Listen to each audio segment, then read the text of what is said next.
wah ini bagaimana keadaan orang awam ini? Ya, mereka tidak akan ada waktu untuk bekerja, untuk apa namanya, untuk sekolah dan lain-lain, ya karena waktunya habis untuk belajar dalil tok. Nah, padahal untuk belajar dalil itu bukan hal yang mudah, ya. Dalil atau pemahaman tentang dalil, tentang konsepsi istinbat hukum itu hanya wilayah para ulama saja. Ya, ulama itu yang kemudian memiliki tanggung jawab untuk membentuk keilmuan-keilmuan yang nanti bisa sampai mereka itu mengetahui, ya merumuskan ayat-ayat Al-Qur'annya maupun hadis-hadisnya. Imam Al-Ghazali itu pernah menyatakan di dalam kitab Ihya, ya beliau menyatakan wa inna ma haqqul awami ayyuminu wa yusallimu wa yashtagilu bi ibadatihim wa ma'ashihim wa yatrukul ilma lil ulama. Jadi haknya para awam, ya orang-orang yang tidak menekuni ilmu agama secara khusus, mereka itu cukup beriman kepada Allah, lalu menerima fatwa-fatwa para ulama, mengikuti apa yang diajarkan oleh para ulama, kemudian sibuk dengan ibadah-ibadah mereka dan sibuk dengan urusan rezeki dan penghidupan mereka. Mereka tidak dianjurkan untuk berbicara ilmu, memahami ilmu secara mendetail, karena itu wilayahnya ulama. Seperti itu ya. Ya, jadi kembali kepada pertanyaannya Ustaz Brili tadi, bahwa manfaat yang pertama adalah untuk memudahkan kita, ya agar kita dalam berislam itu semakin mudah, semakin memahami bahwa memang Allah itu sangat paham sekali dengan kondisi hamba-hambanya, ya bagaimana kemampuan hamba-hambanya untuk menjalankan perintah-perintahnya, itu Allah sangat paham sekali. Nah, ini manfaat yang pertama, untuk mendapatkan kemudahan dengan seluas-luasnya, meskipun juga tidak kemudian kita memudah-mudahkan atau kita mengatakan mengenteng-entengkan, tidak seperti itu ya. Ya, artinya mencari kemudahan dalam kita bersyariat itu kita tidak terbebani dengan syariat ini, tapi kita menganggap ini sebagai bentuk pengabdian kita atau ketaatan kita kepada Allah Subhanahu wa taala. Itu yang pertama. Kemudian yang kedua adalah menghilangkan keraguan-raguan. Nah, jadi kadang-kadang kita mendapati ada saudara-saudara kita yang merasa agak kurang mantap dengan ibadahnya sendiri, dengan syariat yang dia jalankan itu kadang-kadang masih bimbang gitu. Contoh ya, ada orang yang sholat, dia takbir Allahu Akbar, yang dia pahami adalah bahwa niat ketika sholat itu harus dibarengkan dengan bacaan takbiratul ihram, Allahu Akbar. Nah, tapi ternyata di dalam hati itu was-was terus. Wah, ini nggak jadi lagi Allahu Akbar, saya berniat melakukan Allah. Aduh. Nah, ini repot sekali. Ya, dia berkali-kali bertakbir tetapi tidak kunjung bisa mantap dengan niat sholatnya sendiri. Ya, karena niat itu kan memang agak sulit. Kalau kita melihat di versinya Madzhab Syafi'i itu kan harus ta'yin, harus menentukan bahwa dirinya itu sholat apa, sholat zuhur, asar, maghrib, subuh. Kemudian apakah dia menjadi makmum atau imam, ya sholatnya ini fardu atau sunnah. Nah, itu kan harus dihadirkan semua di dalam hati bersamaan dengan takbiratul ihram. Nah, kadang-kadang ini sulit untuk dilakukan oleh sebagian kalangan. Nah, maka di sini ada solusi dari Madzhab Hanafi, yang mana beliau tidak mensyaratkan harus dibarengkan dengan takbiratul ihram, tidak, tetapi niat itu cukup disertakan sebelum takbiratul ihram. Jadi sebelum takbir itu sudah niat di dalam hati, saya berniat melaksanakan sholat zuhur 4 rakaat menjadi makmum fardu karena Allah Ta'ala. Kemudian takbir Allahu Akbar. Nah, nggak perlu lama-lama Allah, nggak perlu seperti itu ya, karena versinya Madzhab Hanafi sudah cukup sebelum takbir itu bisa mengesahkan sholat yang kita kerjakan. Nah, yang seperti itu sangat sah sekali, karena memang ikhtilaf ulama memang salah satu tujuannya itu di situ, untuk memberikan kemudahan bagi kita dan untuk agar kita dalam melaksanakan syariat itu yakin bahwasanya sholat kita ini benar, gitu ya. Sholat kita itu memang sudah sah gitu.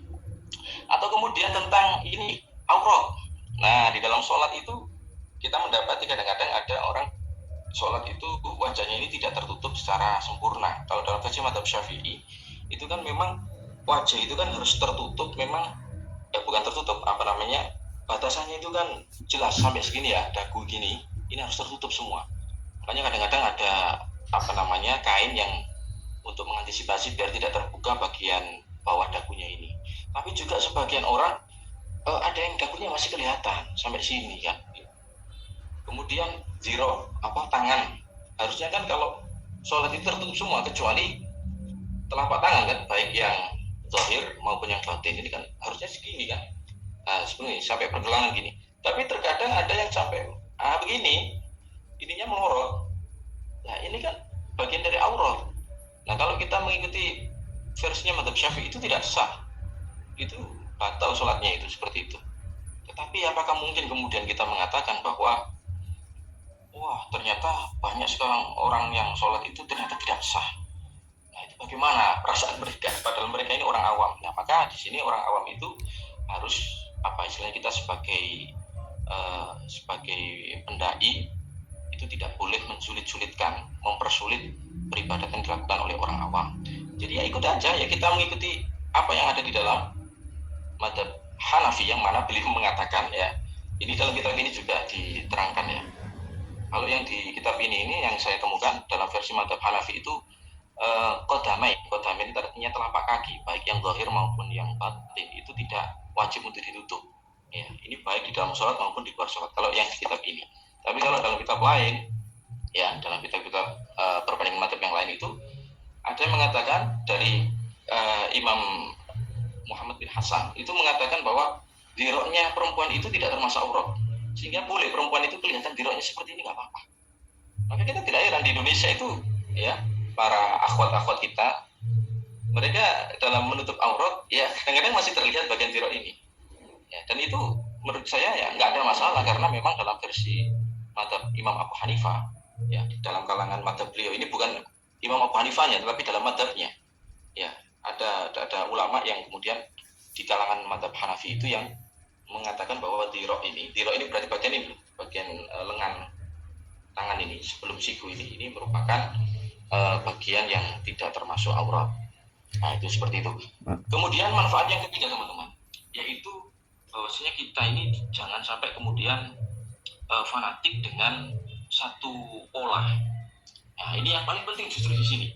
Karena memang kita dapati sering terjadi di antara saudara-saudara kita itu yang saling bertikai gara-gara permasalahan furu'iyah, permasalahan ijtihadiyah, di mana ulama satu dengan ulama yang itu bisa berbeda pendapat.